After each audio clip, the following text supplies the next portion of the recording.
Well, hello there, family. It's great to see you. 500 strong. That's amazing. It probably, let me turn it down a little bit. It probably is pretty quiet in your house right now. It's about 20 till 10 o'clock, so we're after 9 o'clock. I don't know if we were allowed to be loud anymore.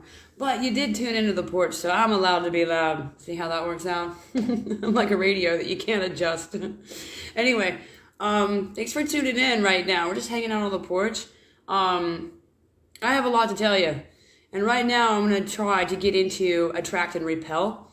And the sermon of the flowers. And you guys know that I bring everything to you. That is pretty old, but I spit it in a new way. And so, bring in the art of what I do.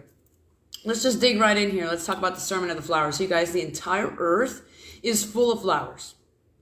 We have aquatic flowers that grow only in water. We have other flowers that grow in the desert in like 1/4 of an inch of sand. Like, how does that work out? There are some flowers that have massive root systems and others that barely have none.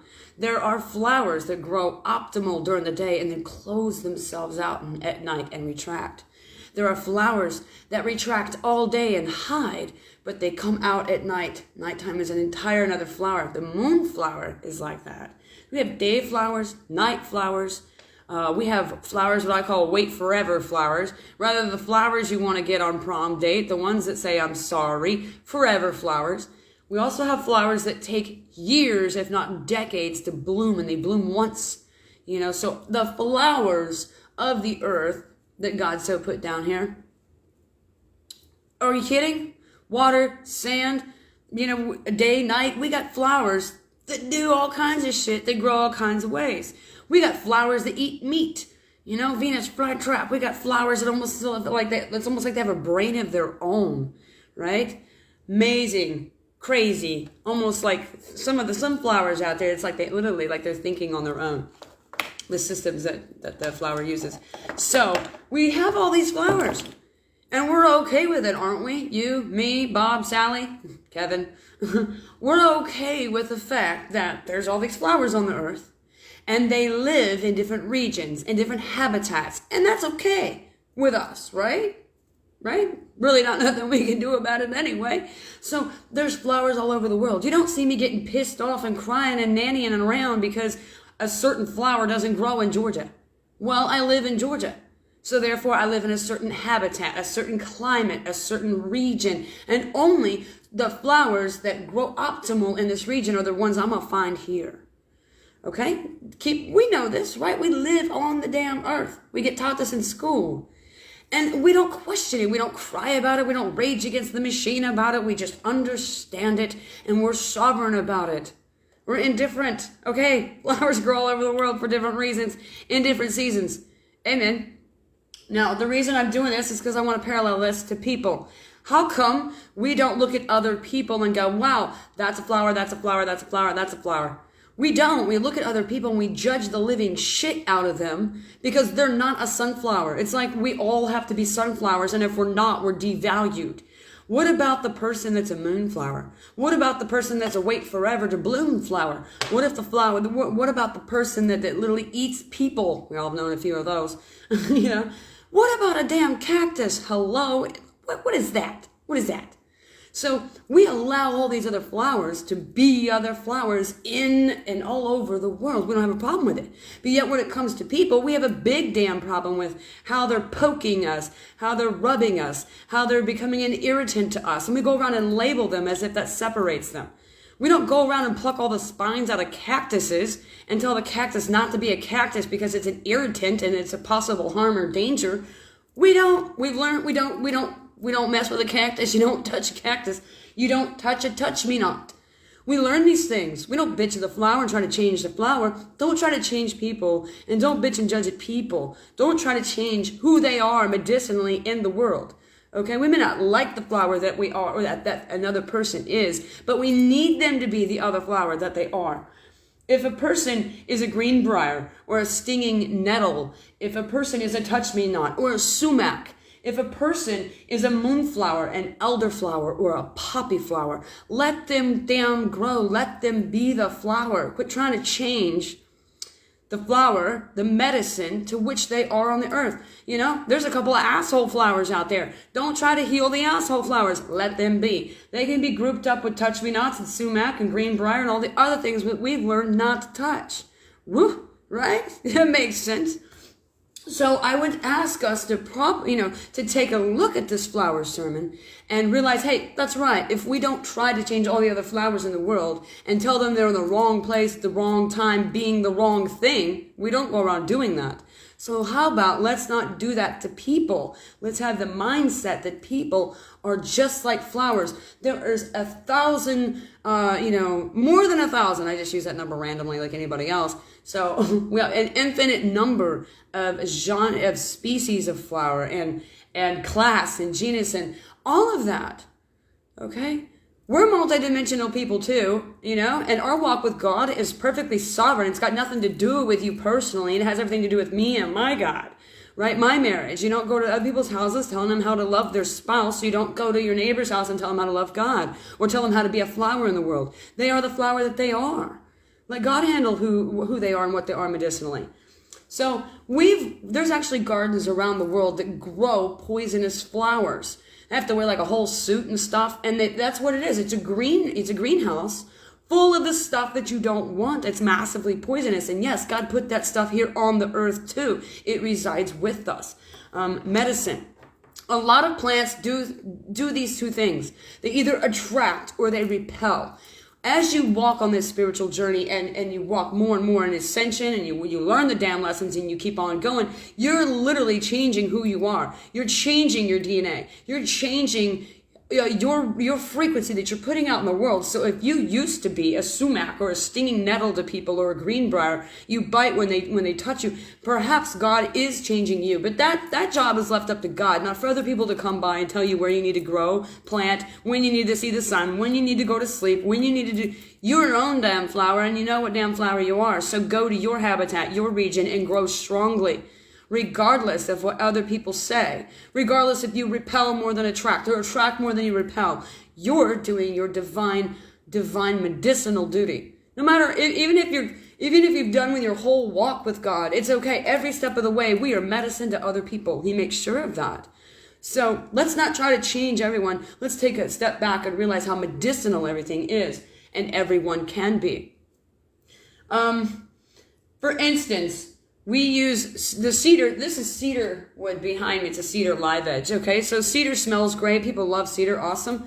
It depends on who you are. If you're a moth, moths are inherently and instinctively repulsed to cedar. And more so through the years that we use cedar hangers because it keeps moths out of your closet.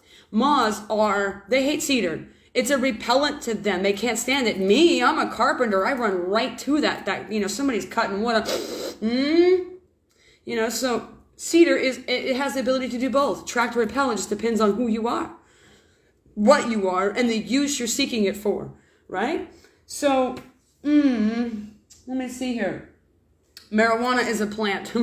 God knows. Let's not even talk about that. It's a seed and it's on the earth along with everything else.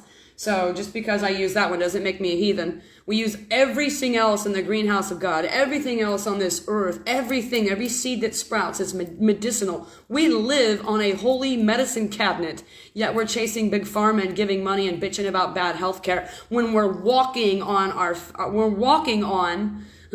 our Holy Father's medicine cabinet that he gave us. It's called the crust of the earth.